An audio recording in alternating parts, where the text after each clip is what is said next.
Good afternoon, everyone, and welcome back to our installment of Ask the Expert. This one is a special one because it is actually on World Mental Health Day. So, to everyone, happy World Mental Health Day. And I'm so glad and so proud to be here together to actually celebrate this very, very important day with our installment of Ask the Expert. Today it's Ask the Doctor, and we've got Dr. Laverne Montagne, who's going to be talking about treatment and medication, and is going to be addressing the frequently asked questions around this. So Dr. Laverne Montagne is a psychiatrist and director at Tabula Rasa Wellness in Johannesburg. With nearly 20 years of experience at Life Riverfold Lodge, she played a key role in establishing a dual diagnosis model and was a founding member of the South African Addiction Medicine Society. She has co-directed individuals such as Psychiatry Empowered and You Are Empowered, where she also co-hosts the podcast Change Starts Here. Dr. Montagne is passionate about education and awareness, presenting regularly at national and international conferences, hosting a community radio slot, and contributing to various television programs, including serving as a presenter and content director for VRTV, the series called Vier Krag. She's also the author of the spiritual romance Lunch with Dragonfly. Dr. Laverne, thank you so much for joining us this afternoon. We are so happy to have you to discuss this very important topic.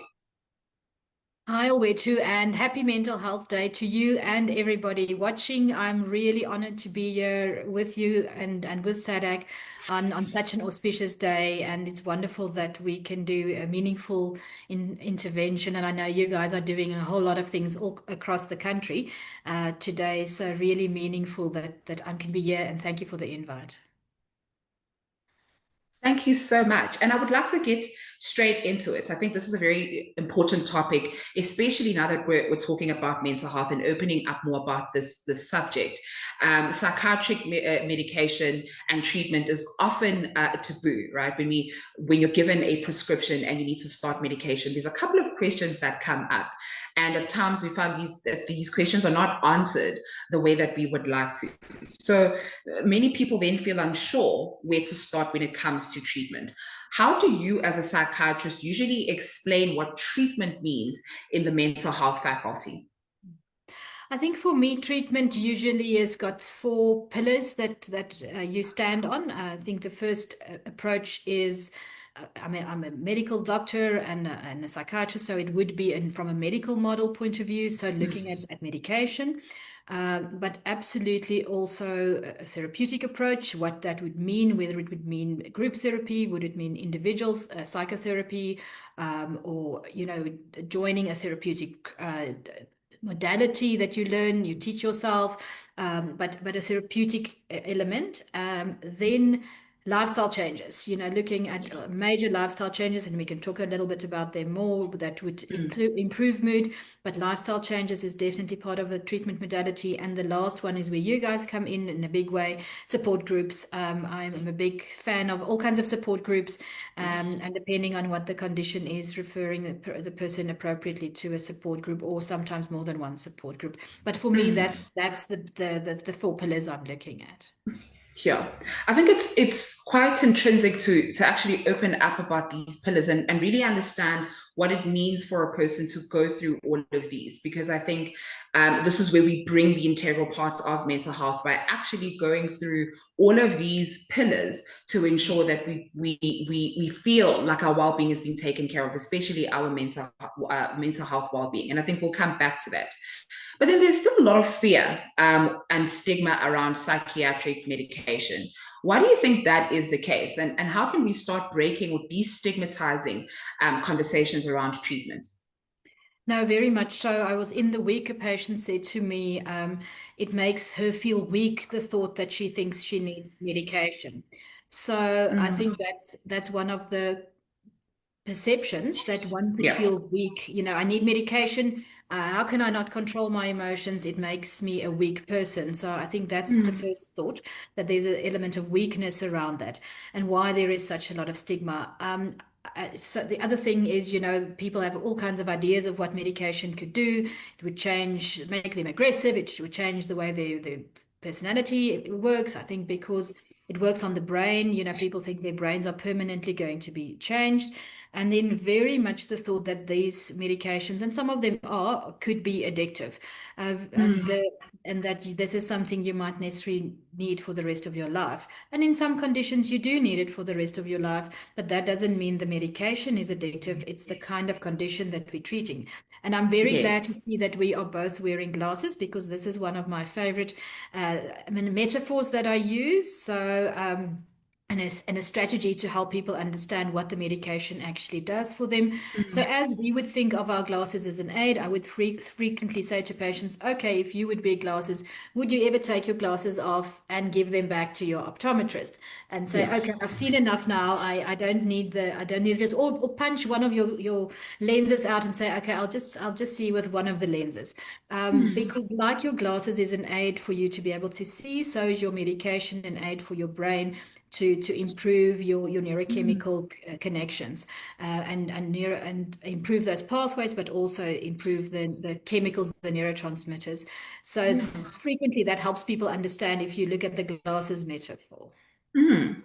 I think that is quite a nice metaphor to use to help people understand that medication isn't necessarily fighting with you or isn't a weakness, but it is actually your partner. And when you walk with your partner, you can actually see the journey through. And I think that is quite a nice way to explain it to people who are starting out with medication and don't necessarily know what the implications may be or what the conversations around it may be.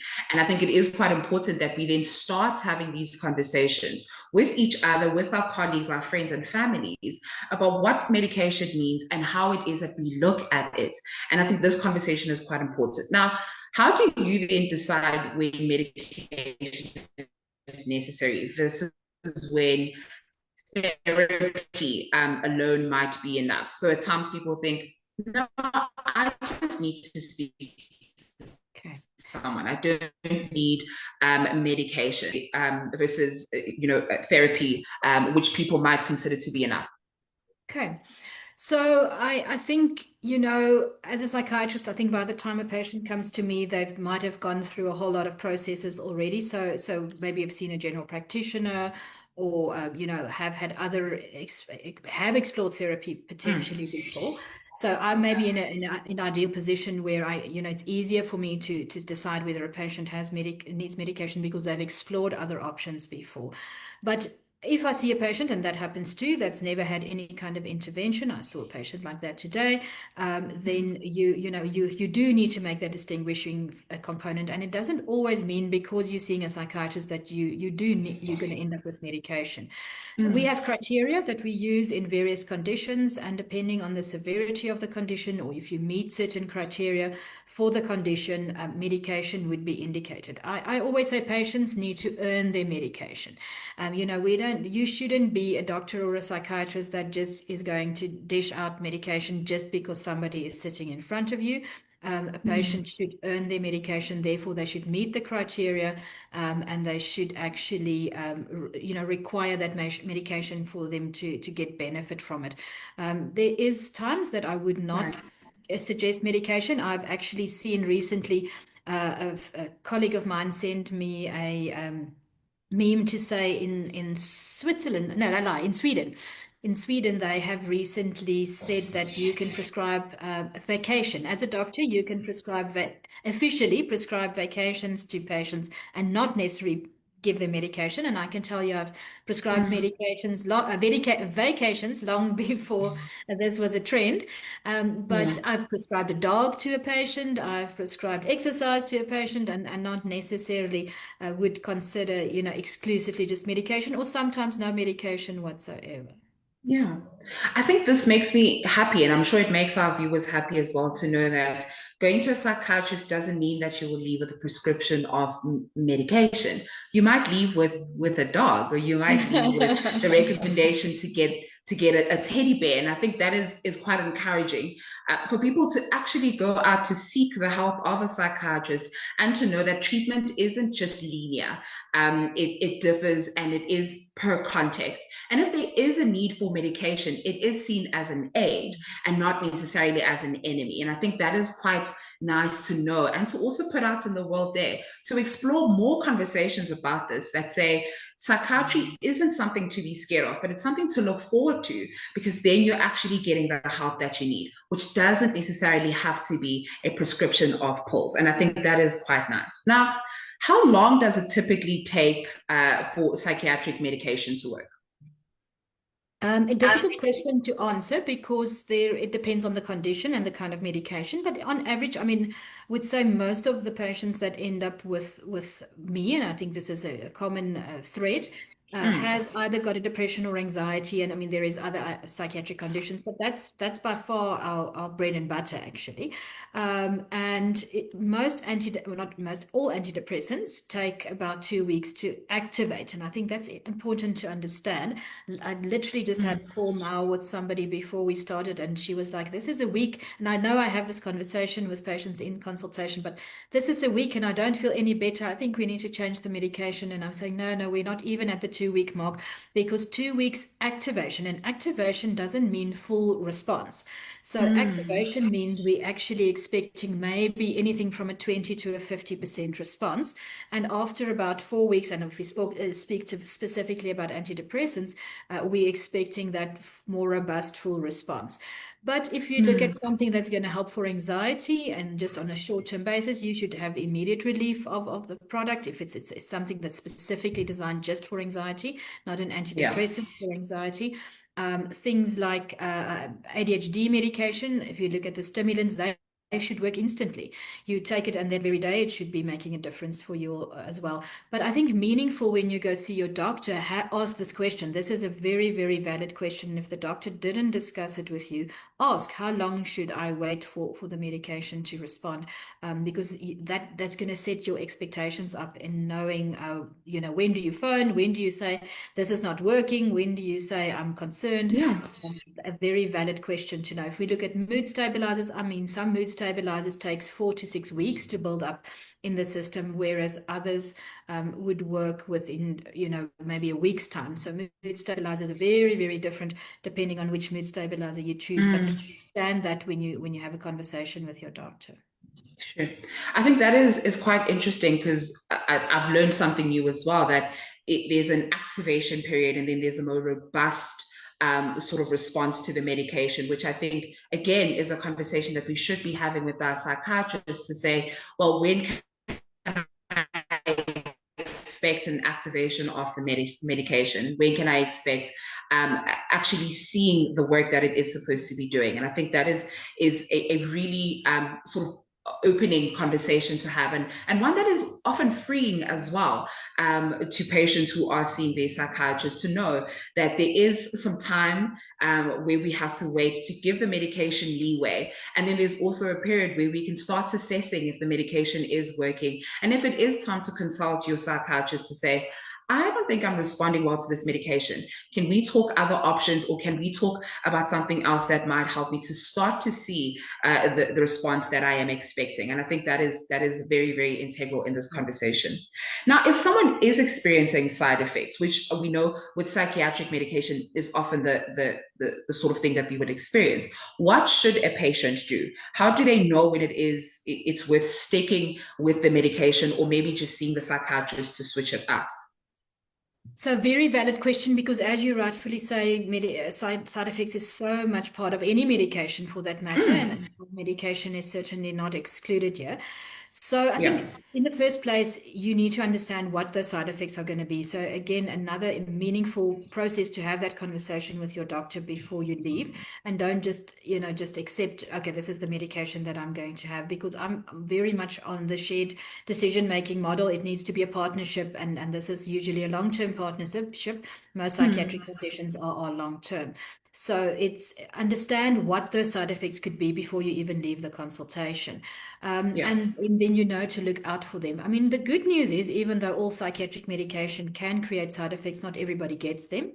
But 80% of people in the case of antidepressants would not get side effects. So that's also Mm. quite meaningful. It's the 20%, that's the smaller group, that might get them.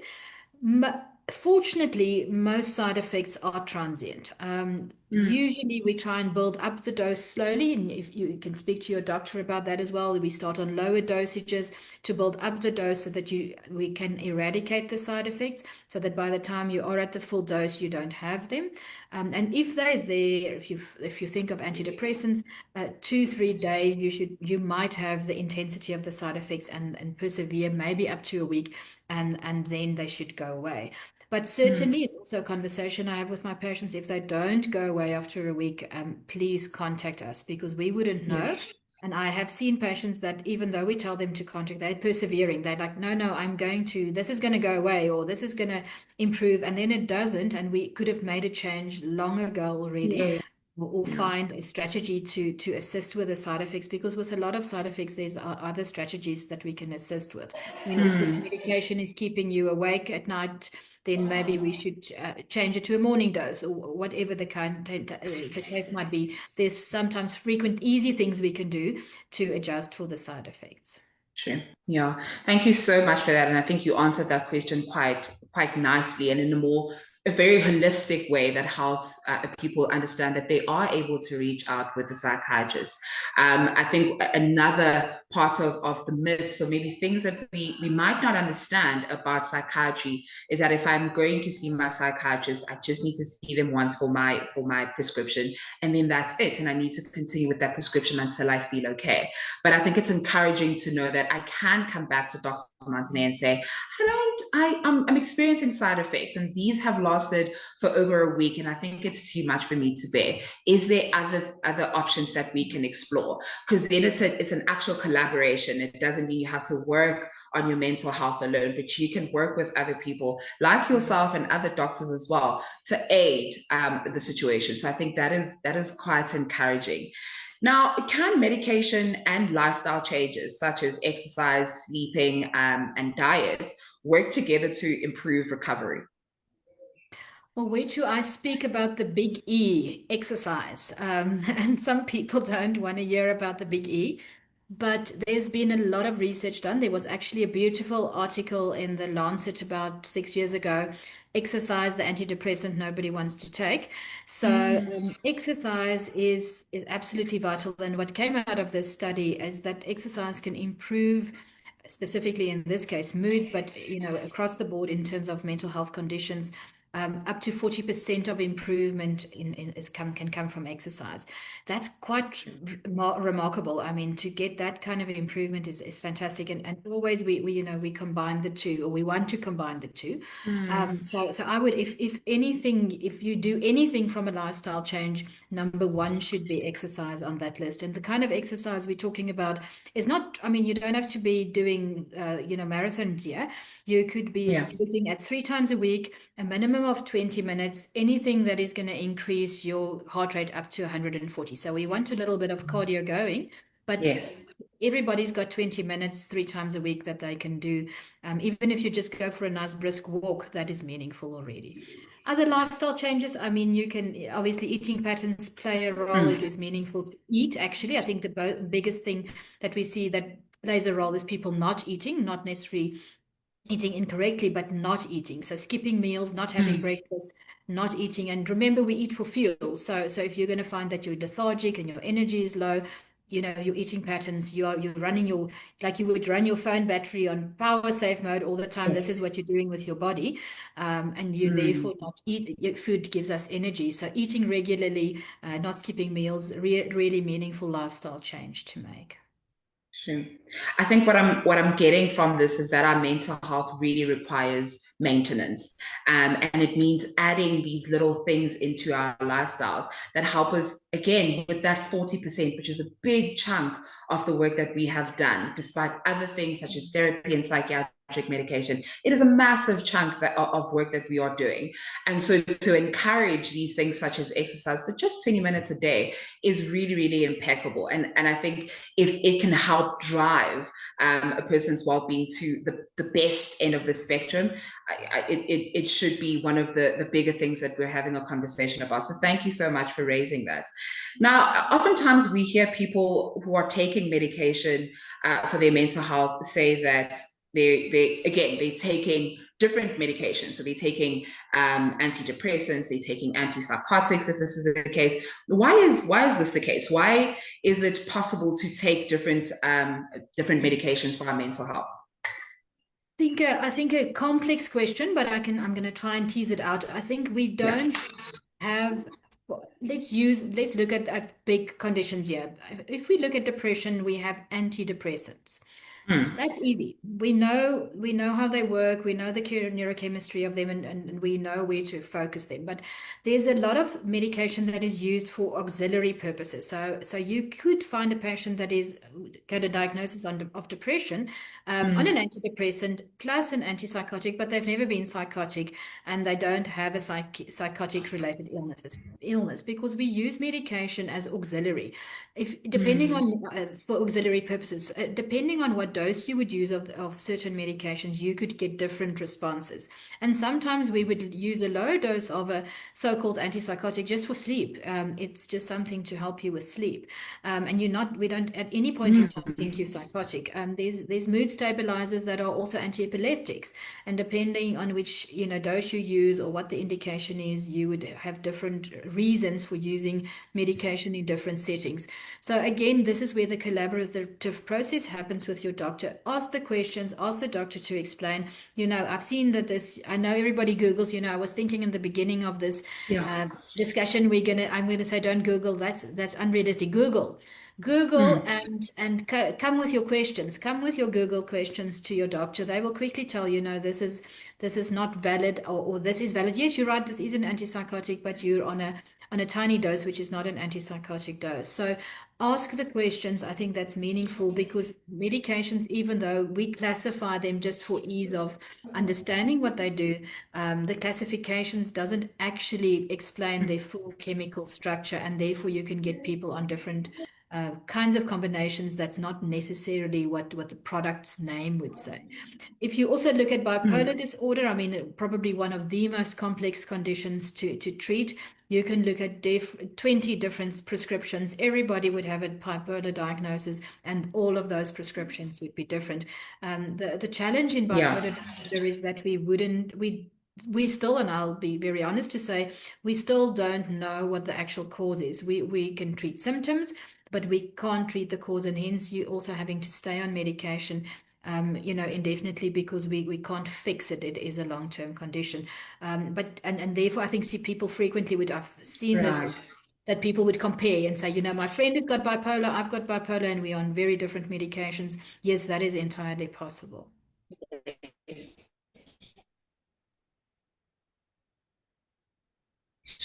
Sure.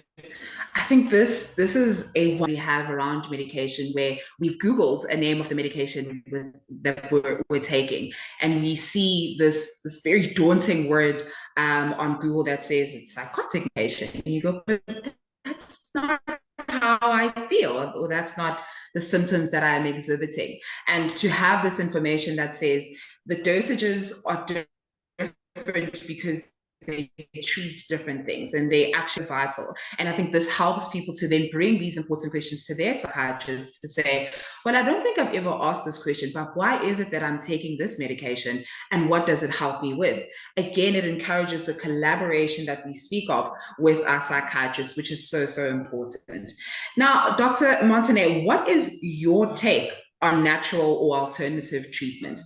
Can they work to complement psychiatric medication? Yes, this is a minefield, Yeah. and there is as many natural products out there as is the minefield. I think the challenge in mental health with so-called natural products is that there is no empirical clinical research done. If you look at when a psychiatric product comes to market, there was 20 years worth of research, before Mm, that product comes to market. So we have all of that data. We know exactly what's going to happen with this tablet. We know what the risks is. We know what the studies say. We have that information. Whereas with natural products, very, very few of them, yeah. any. I mean, some has, but very few have got that scientific background. So all of the natural Mm, products are, anecdotal, or, it's like based on experience over time, but we don't have the research. So as a medical doctor, I always have to stick with the research. That's my training. yeah. So I would be very cautious to have an opinion on natural products. There are natural products that we know should not be used, or you should be very Mm, cautious. I can just, for example, think of something like St. John's wort, that we always check if somebody is on St. John's wort if we start an antidepressant, because there can be clashes there. Both of them work on serotonin, and there's risks there. So I think also mm, share with your doctor if you are taking natural products, that at least or they know. yeah. We know very, very definitely there is. I mean, the one natural product that I can absolutely back is omega 3 and 6. Omega 3 and 6 has got lots of scientific background, that it adds enormous value from a neuroplasticity point of view. That means brain growth and growth of the Mm, neurons in the brain, and it's protective. So across the board, in most psychiatric conditions, omega 3 and 6 is valuable, and just in terms of your brain health, it is valuable. So that has got science behind it. But I know everybody's now on the mushroom bandwagon, the lion's mane, and I mean psilocybin, which can be psychotic. It can create mm, psychotic symptoms. I think one would be careful, and understanding, what your experience with that would be, because mm. we really don't have enough data around that. Right. I think that is also quite important because it then encourages that conversation with your doctor, your psychiatrist to say, I've been taking lion's mane, for example, for a very long time. And I just wonder if it will work with my psychiatric medication. And I think, again, we encourage that collaboration with your doctor to say, well, it could work or it might not work. And I think this is how we can try it. And to be able to work that closely with your doctor, I think is quite impeccable. But also just helps to move away from the fear and actually put you in light to the fact that we are aiding you and the medication is aiding you.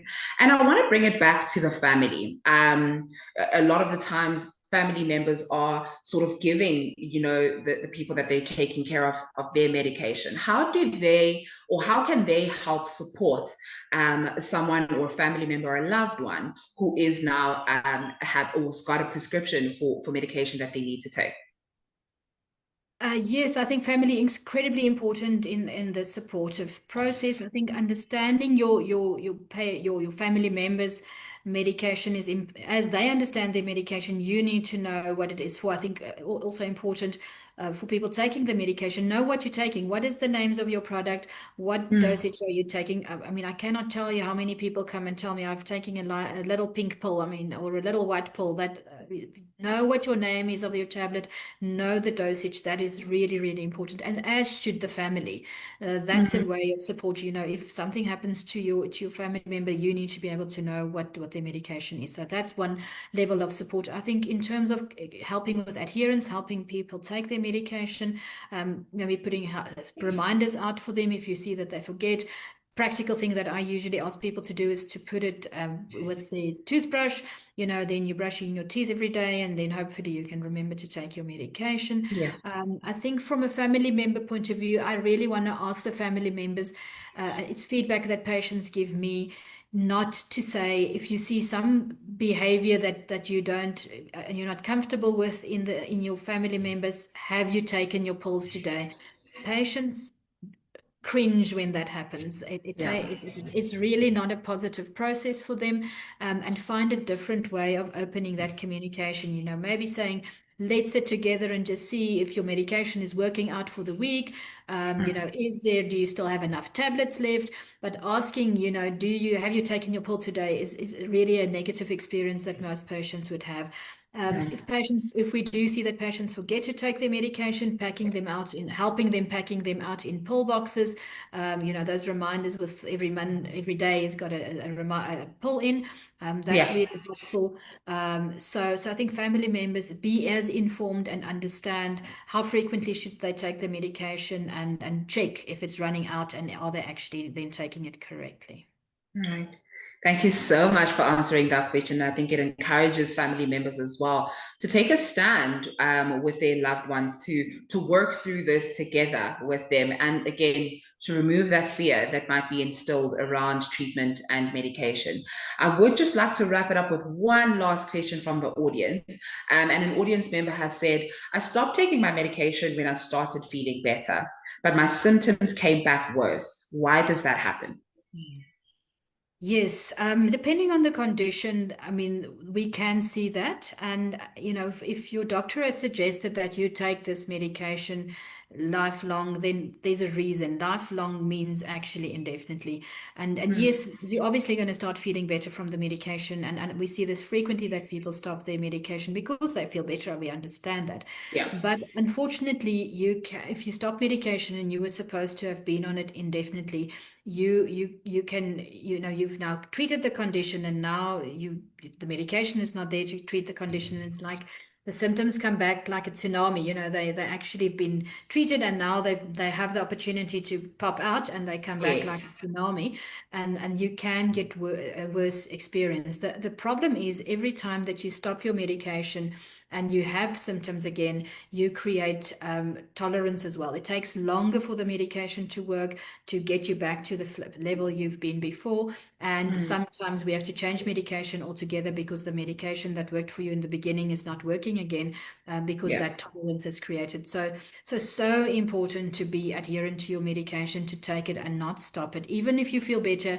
It's because of the medication that's assisting you that you feel better, not in spite of it. Yeah. Dr. Laverne, I cannot thank you enough for having the opportunity to chat to us about this and to start the destigmatizing conversation about treatment and medication. Thank you so much for this. And I thank our audience members as well for joining us this afternoon to hopefully learn about medication and to raise those important questions with our doctors about the treatment and the medication that we're taking. From myself and everyone at SADAG, thank you so much. Happy World Mental Health Days, and thank you very, very much.